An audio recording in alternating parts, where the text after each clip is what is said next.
Forum Communications, the producer of this fine podcast, has been publishing and supporting local news across the Midwest for over 100 years, and they have named this week Trust Week. It's a week highlighting all that goes into covering local news to ensure we keep your trust. Local news is one of the best ways to stay connected to your community, so during Trust Week, you can get 50% off a new annual subscription to the Forum. Just visit inforum.news/half-off to get this special offer. That's inforum.news/half-off to get 50% off of local news from local reporters.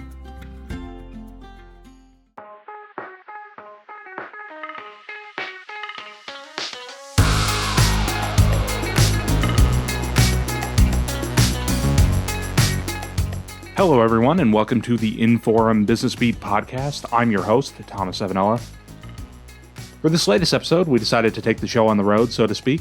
We ventured out of the Forum newsroom and went west down to 1st Avenue North to Brewhalla, a new, multifaceted entertainment venue adjoining Drekker Brewing Company. We've been talking a lot about Brewhalla for the last few months, but mainly about the building itself and the many businesses that occupy it. Today, however, we'll be going in-depth with Drekker's chief, Mark Bjornstad, who opened up about the company's passion-driven approach to business and the inspirations behind Brewhalla, which include the poet Charles Bukowski. We began the visit with a walk around Brewhalla with Bjornstad. So we're on the ground level now. We're kind of right in the center of all the action. So can you tell us about some of what we have down here? Sure. So right over here we've got Mungata Wine and Raw Bar. This was one of the areas where we really kind of dialed into like the warm and fuzzies. What do we want to vibe out on in a market? And one of our favorite things in markets was any one of them that had a fishmonger, that live shucking of oysters. There's something so cool about watching the chefs work with that, hearing about the different terroir of all these products, where they come from all over each coast. And that was really fun.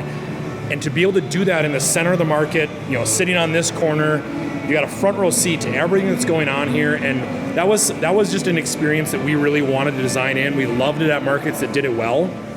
So when Mungata was a great team to work with on the design, on the function, and really pulling that around to that experience we were trying to deliver. So super fun. The menu is outstanding, and it's some of the best seafood I've ever had, and we couldn't be more proud to have this in Fargo and show it off. Another business that is super fun to watch people gravitate towards is Cows & Co. Creamery and Bjorstad Gelato. Amazing story. The family emigrated from the Netherlands via Canada in the early 2000s. They settled in Carrington, North Dakota, and have a great dairy farm there. About 5 years ago, they started the creamery to start processing some of that, and then now they're taking that creamery product, using it to make gelato, Dutch Gouda. They also have stroopwafels. This is some of the best gelato on the face of the planet, and you can taste it in the product that this is a passion. This is a family project.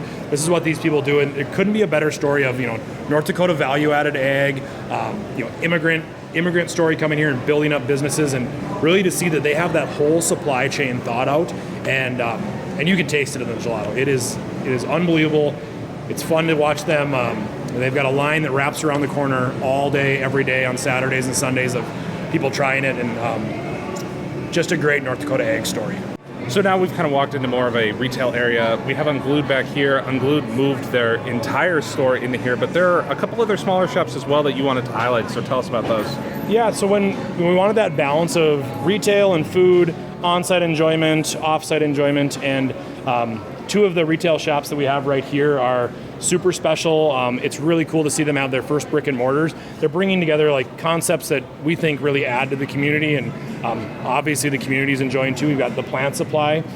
So their whole mission is happier living through plants, and they make their own concrete pots, curating amazing house plants, people to take home and enjoy with them, and it's just a beautiful green focus here in the middle of the market. So it adds a really cool energy to it. And then another one is Red River Refillery. So this is a new concept in town. It's bulk bath and body and home cleaning products with the overall goal of reducing one-time use consumables, specifically plastic. So you can bring in a refillable container. You can get a free one here, like an old mason jar, and fill up cleaning products, dish soap, shampoo, all these things. And they've got a great supply of other like plastic replaceable items like metal straws and food containers and things like that. So we're up in the mezzanine here. This is really another like very fluid space. It functions as kind of the main seating area for the market. Tons of different seating options for low tables, groups of 4, longer tables for big groups, a mix of soft seating spread around here, and then just some different heights and activities to it so that it's always getting used. It feels like there's lots of options for different types of groups up here. And then we try and inject some activities up here as well. So we got pinball in this corner with our great friends at Fargo Pinball. These are some of like the most rare pinball machines in the world. Like most of these only have a few other places in the world where you can publicly play these games. After our walk through Brewhalla, Bjornstad sat down with us in a private suite off of an event space called the Auditorium. Despite all that they've built so far, Bjornstad said his favorite part of Brewhalla is what will happen next. So how does it feel to be finally finished? This has been a long time coming. This has been something that people in Fargo have been looking forward to for a really long time. I'm sure you've been looking forward to it personally for a really long time. How does it feel to be done now and see the finished product? Well, I'd say, we're not done. This is always evolving, but it's fun to be in this phase now.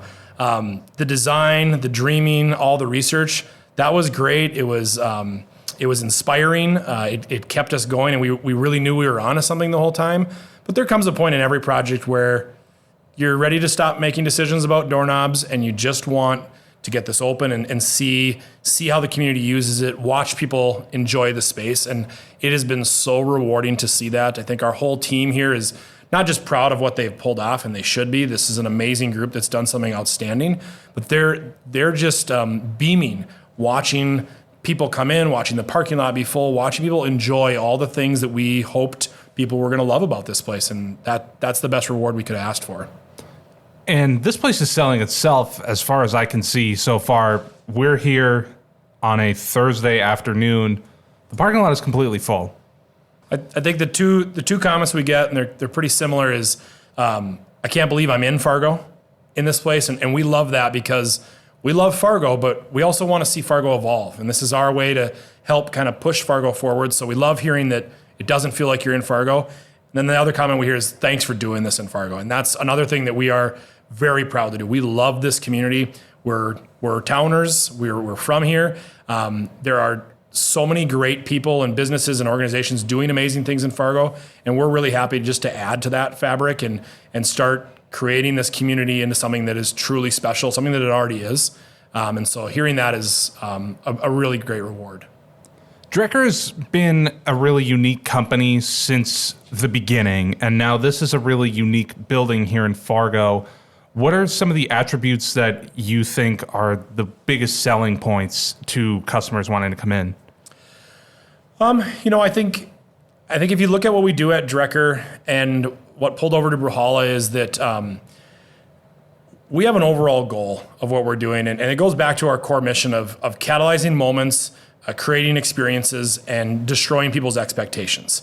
That's what we do with our beer. That's what we do with our events at the brewery. That's what we do with the community and the communication that we have at the brewery. That's really what we built into Brewhalla too, is creating experiences and destroying people's expectations. And that's what people can expect when they come here too, is this is a place where you can, have moments where, life is celebrated. You can try new food, find cool shops, really celebrate local makers and artisan people that are in town. And then also you just have your expectations blown away. This is, it's a really fun space to be in, and it's a magnetic energy that we're really happy to show off. So we just wrapped up a bit of a walk through here. There's a lot of ground to cover in Brewhalla. So one of the things that we talked about outside was the moment where where things really crystallized and you realized that this was possible. Tell us about that moment and sort of that realization and how that felt and like where you went from there. Sure. So we always had a really good framework for what the overall project was going to be, what it was going to feel like, what the hotel, the event center, what this market were. And as we zoomed in, and we're researching other markets, we very quickly figured out that what happens in the market and the types of businesses that are there are absolutely essential to what that market feels like, what the experience is, and how customers enjoy it. And when we kind of analyzed all these markets that we visited, ones that we loved, ones that we thought missed the mark, ones that were in the middle, we tried to quantify, what is it that we like about this one, what is it that we don't like about this one, and one of the quick, light bulbs that came up was the types of businesses that were in really successful markets, or the types of businesses that really captivated an experience and really were drew people in. And that list was maybe 10 types of businesses, and it goes from gelato, coffee, pizza, gift shop, seafood is on there. Those common concepts, we saw at several markets. We were able to kind of figure out that might be some of the magic sauce that's in there, is that perfect balance and those right ideas. Once we had that, we kind of looked at it. We thought, there was around the table, all of us all realized oh my gosh, we know all these businesses. We know who we want to do the gelato. We know who is going to do the coffee. We know who's doing the pizza. We know who's doing the gift shop and the craft store. These are some of our best friends in the community. They're people that we collaborated with for years. And it's people that we think are other bright, shining stars in the Fargo, Moorhead area. And that was a real, kind of inspirational and uplifting moment where we're like, this is it. We can do it. These are already some of the best places that we know ever in the country. They're all here celebrating Fargo. That's something that everyone in town is proud of. And we made it our mission to try and get these groups on board, and that was a lot of fun. So when you first became involved with Drekker, was this like the 10-year plan, the 20-year plan, whatever the time frame was? Did you ever conceive that something like this would be possible? We did a 5-year plan once. That was when we were starting the company. We were done with the 5-year plan about 2 months into the Drekker starting, and we've never done it again. And I think that's one thing that we're really intentional about. We don't really choose where we want to go. We don't try and pick a specific spot to end up. We don't look at metrics. We don't care about revenue. We don't care about growth. All we care about is why we're doing this and how we're going to do it, and who we want to be. And we've realized that if we stick to those core concepts and we stick true to what we said we're going to do, no matter where we end up, win, lose, or draw, it's where we're supposed to be, and we're fine with it because we did it the way we were supposed to do it. And that has given us a lot of opportunities. It's also very surprising to us sometimes because we never planned to be here. But when we look back, we know exactly how we got here because we did things exactly the way we said we were going to do it. We stuck true to who we were, and because of that, we were able to attract and keep and foster a team that is phenomenal, the best people I've ever met, and that's why we're able to pull stuff like this off. I mean, you say win, lose, or draw, and all I see is you guys winning right now. I mean, you talk about revenue and growth. Well, check. We've got that right here. So this is sort of an interesting business philosophy, it seems, is that if you're sticking to kind of your foundational beliefs, the rest is going to follow. Is that sort of how you see it? We look at it is that most people care about outputs. Outputs are what are talked about, but outputs are very difficult to manipulate simply on the output. So if all you care about is revenue and you're trying to do things to increase revenue, you're going to do things that they're maybe not genuine. They're simply going to increase revenue, but that might be short term, that might be fleeting. It's not true to your core. If you think about inputs, if all you focus on is inputs and putting the right inputs in, it's like a computer program. Garbage in is garbage out. Quality in is quality out. And if we focus on inputs and pull off the dream in the middle, the outputs take care of themselves. It's been a philosophy that we've always had, and I think too, like on the lose or draw side, it's very easy for people to see the highlight reel. You're obviously seeing that this is successful right now, but we approach this concept from what if it fails? That's a real conversation that you have to have in a business. And inside Drekker, our philosophy on new projects or where we're going or when we're looking at risk is really we choose whether we're okay with the failure. That it's always great to succeed. Success is phenomenal. but we make decisions based on how we're willing to fail. And if it meant that we failed because we tried to create the coolest, weirdest community space that's ever been done in Fargo, bring these different businesses together and pull it off, and if that didn't work, we were fine with that, because that was something that was such a passionate dream of ours. It was nuclear to our core beliefs, and if it didn't work, I'm okay with failing on something that was, exactly who we are and what we're supposed to be. Where we're not okay with failing is those types of projects or businesses where when we look at them, we look at the risk and then we come back and say, like, all right, if this is where we fall on our face or we falter with this thing, when we have to answer to our community members or our other interested parties or our team or ourselves about why we failed there, and we weren't on the right belief course with that, that's a conversation that I don't want to get into, and I don't want to apologize for that. So we make those specific intentions of choosing how we're going to fail or how we're okay failing. I think that's a good gut check for us on if we're sticking to our core beliefs. So we're talking a lot about Brewhalla, and rightfully so, because this is the new shiny object. But what else is Drekker up to recently? What is keeping you busy besides Brewhalla? Yeah, we often feel like we have two faces to our company. We're Drekker in Fargo, and then we're Drekker on a national and international basis. And that's really fun to live in those two worlds. So at Drekker nationally and internationally, we've become one of the top rated breweries in the world. We're sending beer to 30 plus states now, the EU, the UK, Asia. It is just a ton of fun to be able to pull off these same experiences, across the world, across the country. And there's lots of fun opportunities out there. So like in August, we did a really fun project where we took over a bar in Portland, Oregon. Kind of like craft beer mecca, and it wasn't always the most hospitable environment for outside beer.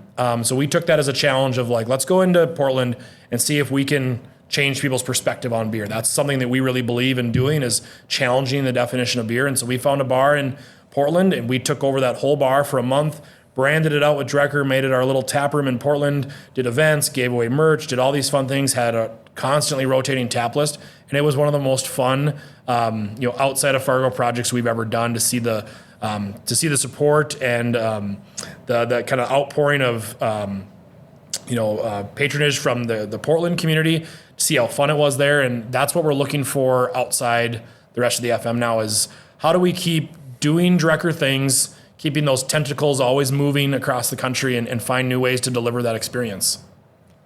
So if I asked you to pick your favorite Drekker beer, would that be like asking you to pick your favorite child? There is an element to that. It's not because we would never tell one kid that we love the other one more. It's because we love them for different reasons. And it's really hard to, at that point, it's really hard to tell, which one of those loves is more. But there are definitely beers that we love for different reasons across them. And, if I had to pick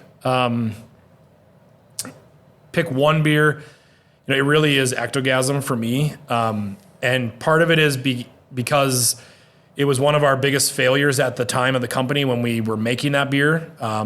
We don't test batch. We don't do pilot system things here at Drekker.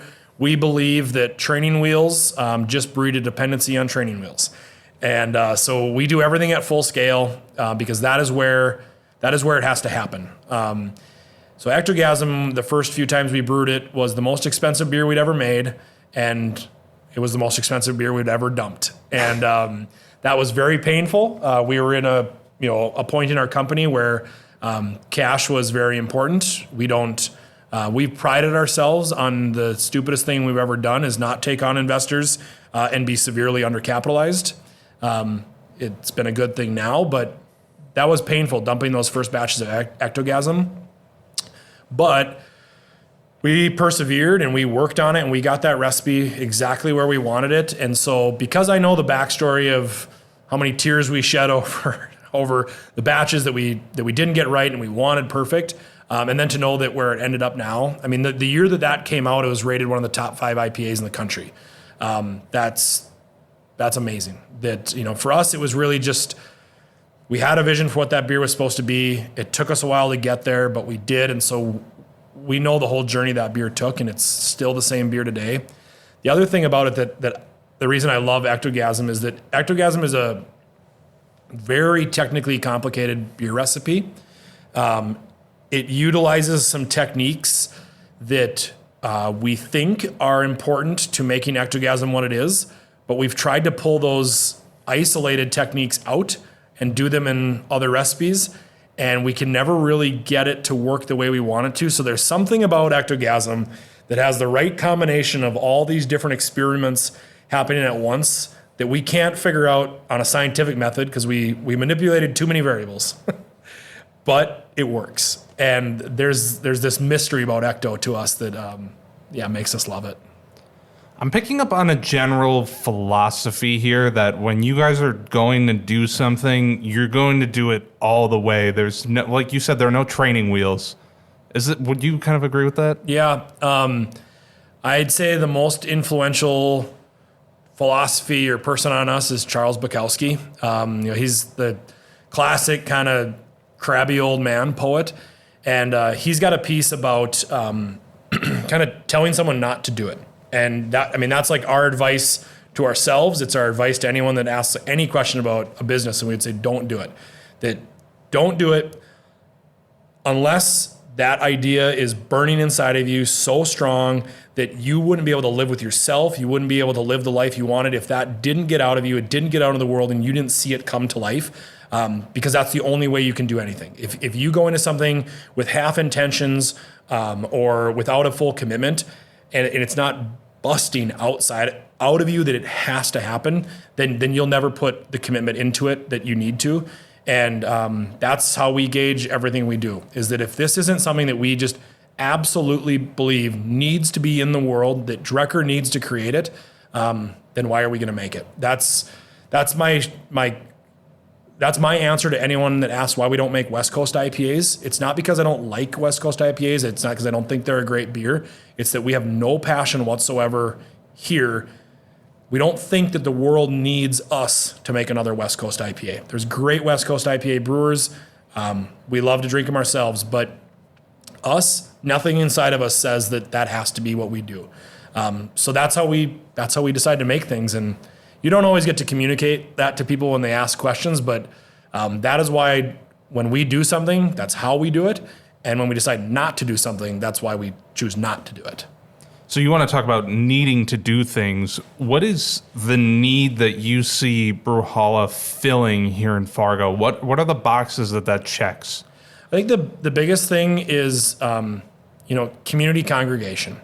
One of the reasons we started the brewery is that we love how breweries and tap rooms have become third spaces. They're that community living room. And we saw a need for something that stepped further outside the alcohol sector that we wanted to build. That's why this isn't the Drekker market. It's something different. And we loved the idea of making a space where people could come together for multiple different reasons. They're here to enjoy good food or coffee or treats or shopping, but they're also here for a space that they can meet up with people and enjoy the space. And that's really what went into the design of the building too. One of our biggest pains is that we love Fargo. I personally love the winter, but it makes it hard to get together. You want to get together at the Red River Market, in downtown Fargo. That's great, but stuff like that's not going to happen in January or February in Fargo. So we wanted a space that was filled with natural light, had energy and warmth, that atrium that just flooded the place with, the sky above, and it felt awesome 12 months out of the year. So those are the things that we really wanted Brewhalla to be, and the reason that the need that we thought we were trying to fill in town. So that need has clearly been filled because you told me that you guys ran out of food on the opening weekend. The restaurants are running out of food items. The gelato place, like I said, is making 2 trips a day sometimes. Everyone's ramping up, but I don't know if we didn't really expect the outpouring of support and the lines of people getting in here, but it's the greatest thing in the world to see. And we don't sleep, we don't rest. I think everyone in here is the same way, that every day we end the day by what went well, what didn't go well, and what's going to be better about tomorrow. And it's been continuous improvement and new ways to adapt. It's also fun to see how people use the space maybe differently than we intended. And sometimes we think it's great, and then we have to do a little bit of a pivot to make sure that happens. But it's fun learning those lessons. Running out of food that's a good problem to have. We can adapt to that, and we just love that people keep showing up.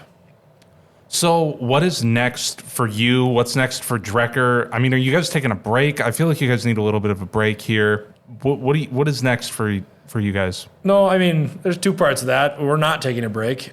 We really believe, just like Charles Bukowski says, find something you love and let it kill you. I think that this is the greatest sacrifice we could ever do for ourselves, is to pour it all into this place. And you couldn't pull us away from here if you wanted.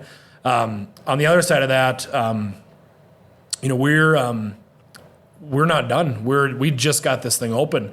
Our dream wasn't to open Brewhalla. It was to run it. It was to turn this machine into something really fabulous and continuously evolve and pull off new experiences. And so this is the time where we're never stepping away. We've got 2 feet on the gas, and we ripped the brake pedal out months ago. So we're full steam ahead. What's next for us at Drekker? I think we're always looking for continuous ways to challenge people's expectations, whether that's with beer, immersive events, things we do here at Brewhalla, and really we're just growing on that spectrum. I think there'll be some other big things happening that we've got teed up. We'll see what lines up to work, but our overall goals, as they extend from Drekker and Brewhalla, it keeps going on. What do we want Fargo to become? What fingerprint do we want to leave on Fargo? And what else is missing in a community that we love, we want to stay in, and we want it to be the coolest, weirdest place that anyone can visit. So that's where our eyes are focused right now, and we've got a few things in the pipeline, but for now we're mainly focused on this place and really delivering that cool and weird experience for people. That's going to do it for this episode of the Inforum Business Beat podcast. You can also see the video from this interview at inforum.com/business or by visiting the Inforum YouTube channel. I'm your host, Thomas Avanella. Thanks for listening, and we'll see you next time.